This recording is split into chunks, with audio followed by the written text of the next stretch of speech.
sou nascido e criado em São Gonçalo e desde que comecei a ler, lá eu já pegava o jornal do meu pai para ler. Todo dia eu comprava. Morei lá até os 33 anos e com 33 anos eu me mudei para Sumidouro, uma região serrana. E aqui os meios de comunicações, quando eu vim morar aqui com 33 anos, era difícil. O jornal que Cidade Grande era muito vendido. Domingo você chegava na banca, 9 horas da manhã eu cheguei, tinha acabado os jornais. Dia de semana, um pouquinho mais tarde, tinha acabado os jornais. Aqui, o domingo, que eu comprava 2, 3 jornais. Em Sumidouro, quando eu vim comprar o primeiro jornal no domingo, o seu Jaime, que era o dono da banca, eu pedi o Dia e o Globo, até é o contraste dos dois. Ele riu e perguntou quem eu era, se eu era de Sumidouro. Sei por quê? Não, porque em Sumidouro aqui, na região urbana, só vende 2 Globo. Você é o terceiro que compra. Aí me explicou que quando eu chegasse na banca e não tivesse, para ir na casa dele buscar, que ele com certeza sempre sobrava. Era muito pouca venda de jornal aqui. Então as pessoas se informavam mais, principalmente pela TV, porque a rádio também aqui era um pouco precária de pegar, Rádio Globo, Rádio Tupi na época, Rádio Nacional. As coisas que acontecem em Sumidouro, a gente, vamos botar assim, se for uma notícia, você vai ficar sabendo. Se for meia notícia, você vai ficar sabendo. Se for notícia no cotidiano, você vai ficar sabendo. O cara levou um tiro, quando chega para mim, ele levou 5. O cara bateu com o carro e bebeu no bar um copo de cerveja, vai chegar para mim que ele bebeu 2 caixas. 90% das informações que eu recebo, eu desconfio, por ser interior. Eu desconfio. Desconfio, aí, se caso me interessar, eu vou checar. Se caso não me interessar, eu absorvo aquilo mesmo. Certeza é problemático. O ônibus capotou. Vítimas. Um site, 10 vítimas. Outro site, 300 vítimas. Aumenta. Então, como você confia? Resumindo, você não fica com uma certeza absoluta do que aconteceu. Não temos rádio própria aqui. Nós não temos televisão. Uma emissora de TV. Jornal de papel nem pensar. Tanto que eu fico sabendo as coisas 3, 4 dias depois. Minha esposa foi no salão, contou para minha esposa contou para mim. Eu me sinto muito mais informado sobre fatos do Brasil e no mundo do que na minha própria cidade. Apesar que aqui também tem 15 mil habitantes.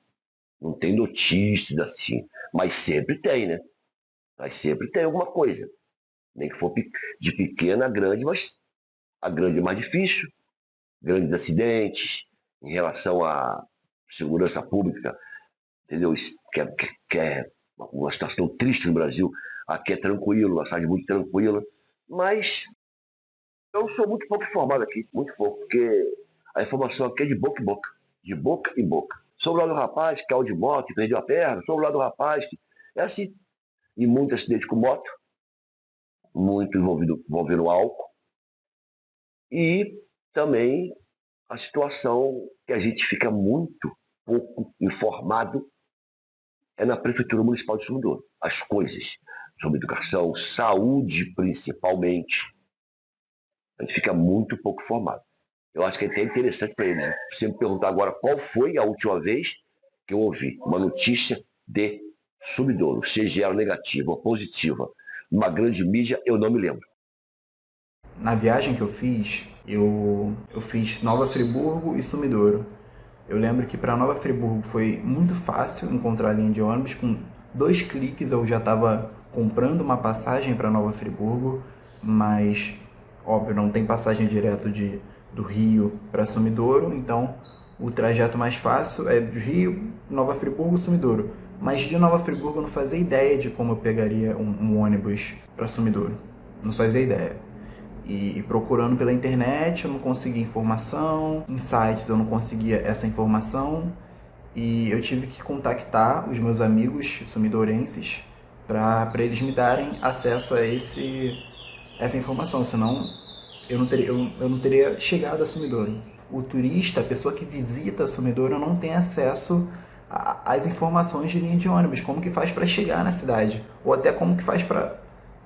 Uma vez dentro da cidade, você consegue sair da cidade por conta de informações. Mas eu imagino uma pessoa que não tem conhecidos em Sumidouro, que é somente turistar por lá. Ela não teria acesso a isso.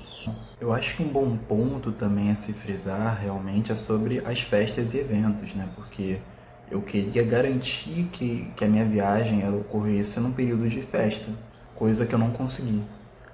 Entre aspas, porque enquanto eu estava lá, a gente caminhando pela cidade, a gente viu a igreja principal de Sumidouro, a igreja católica, a matriz, paróquia, sendo decorada com artifícios de festa junina e coisas do tipo. Aí a gente chegou na igreja e conversou com o padre e ele falou sobre a festividade que ocorreria naquela noite. E nem mesmo procurando informações antes de chegar à cidade, ou me planejando, eu não conseguia saber se tinha alguma festa ocorrendo naquele período ou quiçá até antes. A partir do momento que eu pisei em Sumidouro, eu percebi que lá todo mundo sabe das coisas de Sumidouro, se conhece, e um bom ponto, acho que a se destacar, foi que eles têm um contato do prefeito da cidade. Algo que aqui no Rio de Janeiro é impensável. Eu ter o contato do prefeito, do Eduardo Paes, é algo impensável, algo muito difícil de se ter. E lá é algo que pode até trocar uma informação, uma conversa, ter uma conversa ali com o próprio prefeito da cidade. A presença de um veículo jornalístico dentro da cidade de Sumidouro, eu não digo nem um jornal de banca, algo impresso fisicamente, isso até poderia ser incluso dentro dessa proposta, mas algo realmente uma mídia digital mais presente na região de Sumidouro, para com os turistas, para com os moradores, porque eu percebo, eu como não sou morador da região, eu não sei como os moradores, eu acho que realmente por ser muito unidos, eles têm informações sobre a cidade, mas de forma não proposital acabam não repassando muito bem de forma tão acessível essas informações para turistas ou visitas que tem dentro da região de Sumidoro. Então acho realmente algo relevante de se ter, se já tem, ter melhor ainda esse jornalismo sumidorense. Eu sou o Oscar de Sá, sou jornalista formado no Rio de Janeiro, na Universidade da Lagoa, antiga Universidade da Lagoa, hoje é a Universidade da Cidade. Tenho já mais de 30 anos de chão. Eu estou em Sumidouro tem 25 anos, cheguei aqui a trabalho, né? Eu vim pela Gazeta de Teresópolis, vim subindo aos poucos para a região serrana e acabei em Sumidouro. Em 2005, quando eu montei o Jornal Foco, né, nós tínhamos muitas especulações, né? E naquela época não tinha toda essa influência digital, influência da internet, das redes sociais. O jornal em si era um jornal semanal, a princípio, depois virou um jornal com 3 edições semanais, e as informações aqui em Sumidouro nós pegávamos muito. Assim, a prefeitura em si, a gente coloca aqui na cidade pequena, a prefeitura em si é o grande fornecedor de matérias, né? Todas as ações de obra, saúde, educação, todos os eventos são realizados através da prefeitura. Então, nós acompanhávamos, né, esse trabalho da prefeitura e passava. E com isso, por exemplo, notícias da cidade em si, algumas coisas que estavam acontecendo também, as pessoas nos procuravam na rua. Mas é engraçado porque Sumidouro tem uma particularidade em relação à comunicação, porque você acaba muito no banco dos bois, que você acaba tendo que dividir o que você escreve. E assim, numa cidade, uma diretriz voltada politicamente para 2 grupos só, então você tem que ter muito cuidado da maneira que você põe as matérias.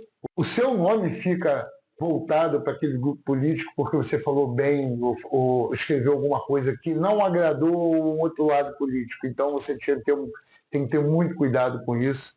A comunicação é uma comunicação muito difícil, as pessoas não entendem ainda, apesar de toda a informação através de redes sociais, mas as pessoas ainda têm muita dificuldade de separar o que é matéria, o que é notícia, do que é o fake news.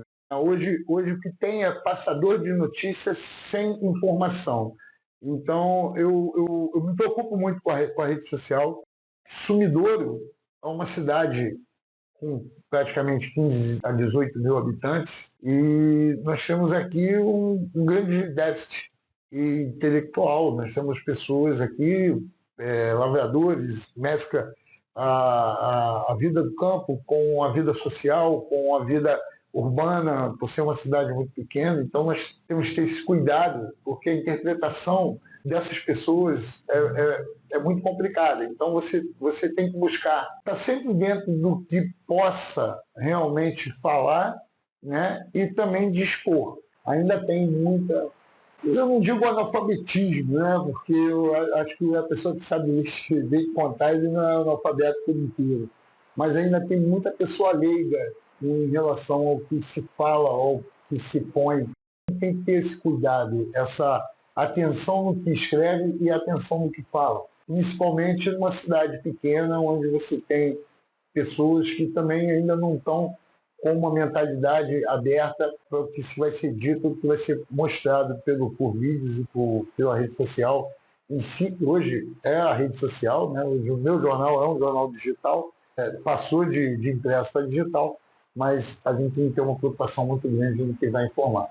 Existem notícias que você gosta de dar por alegria, por festividade, né? São coisas que eu gosto de fazer, mas teve uma matéria comigo há muito tempo, logo no início aqui no Consumidor, e foi uma das matérias que mais me emocionou, mais me mexeu comigo, foi quando acidentalmente e infelizmente aconteceu uma menina uma criança caiu no rio num período de enchente aqui e se afogou e ficou 3, 4 dias, 5 dias desaparecida no rio, e tivemos uma procura muito grande. Eu acompanhei essa procura e também me aproximei muito dos pais nesse momento, até porque os pais eram pais que não tinham uma condição financeira, e você acaba tendo essa aproximação direta. Então foi uma matéria que me marcou, e ali também marcou um pouco do que eu comecei a fazer dentro do Consumidor, porque as pessoas leram o que eu escrevi, com a emoção que eu escrevi no momento a qual eu fiz aquela matéria, e ali foi a credibilidade de um trabalho que estava iniciando. E já aconteceu o caso aqui de Sumidouro, também de uma pessoa cair no rio, e no momento esse rio não estava tão cheio assim, estava mais seco, um período mais de seca aqui. Também um acidente, ele escorregou e caiu, e uma outra pessoa colocou que ele se jogou, tentativa de suicídio, e aquilo criou um mal-estar.